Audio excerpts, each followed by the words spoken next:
In this video, we'll do step 5 of your pocket penguin. In this step, we will attach the base to the penguin. You'll want to open up the bottom of the penguin, and you'll want to line up the base with the bottom of the penguin. This part is a little bit fiddly, and if you're a young stitcher, you'll probably need a bit of assistance from an adult. This is one thing you can just take your time. I like to line up the edge and then just work my way around the circle. And then I use safety pins to attach the two pieces together, trying to keep the edges aligned. And the safety pins deep enough where they're not going to interfere with the whip stitches. I'm going to use a whip stitch to attach this bottom piece.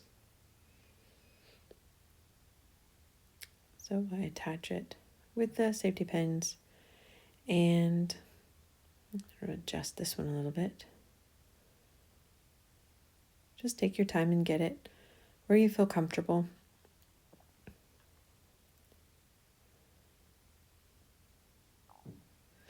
And when the two are attached, they should be lined up pretty well along the bottom, so that you can use a whip stitch to attach the two pieces together. I'm all set. Now for this step, I'm going to use the blue thread. I have my needle already threaded with a single thread. I have my knot in one end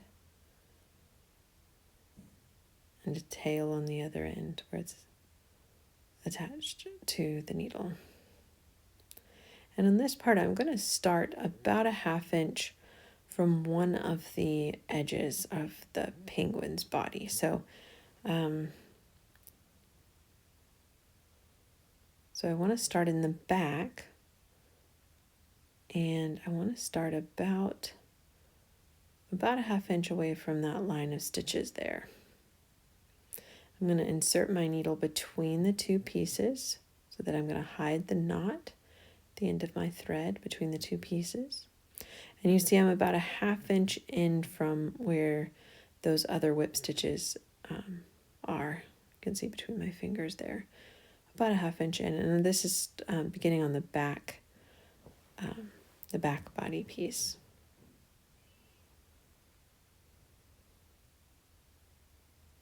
I'm going to start here because I'm going to work my way all the way around to about the same position on the other side, so that we'll leave a little gap in the back for stuffing.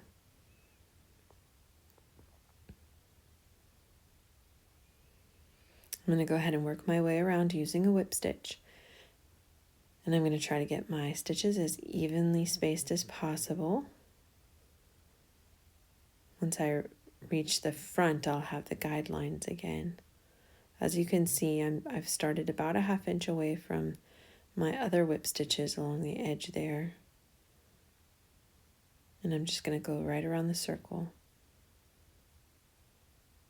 Now I can use those guidelines again on the body front there. And I'm just going to stitch my way around the circle. This part is just a little fiddly, but it is something, if you just take your time about it, it works out okay.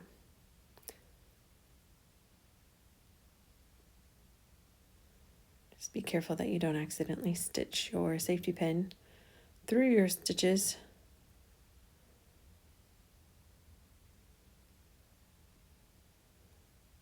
I'm sort of gently aligning the edges as I go, just to make sure I have a nice, neat edge.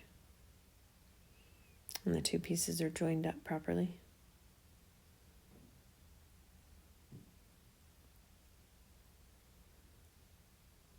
You can see the stitches as they go. Once I pass my safety pin, I can just remove it, and that just makes less things to get tangled in.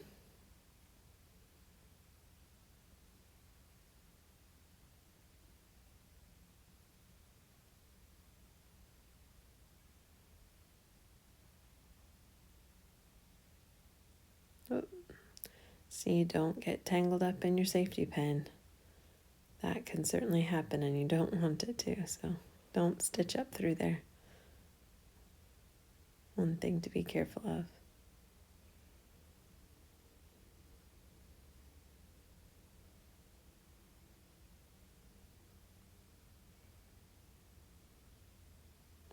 Now I'm going to work my way about a ½ inch from this edge on the back side too.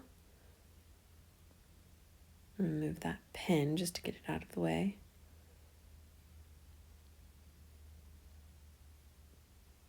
You can see how that looks in the front.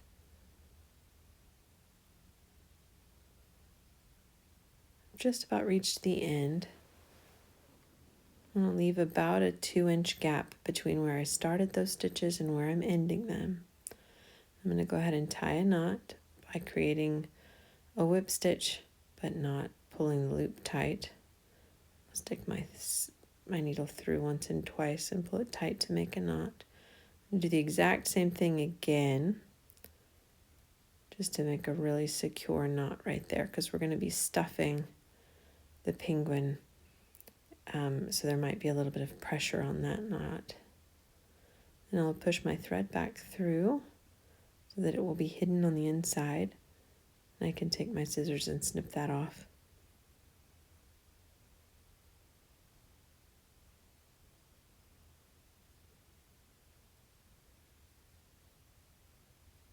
When I'm finished with this step, I can remove my safety pin.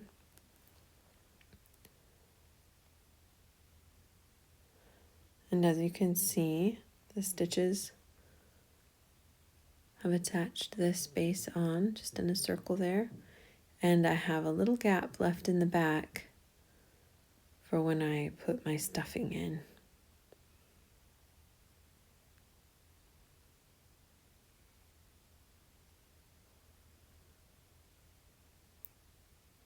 And that's that step.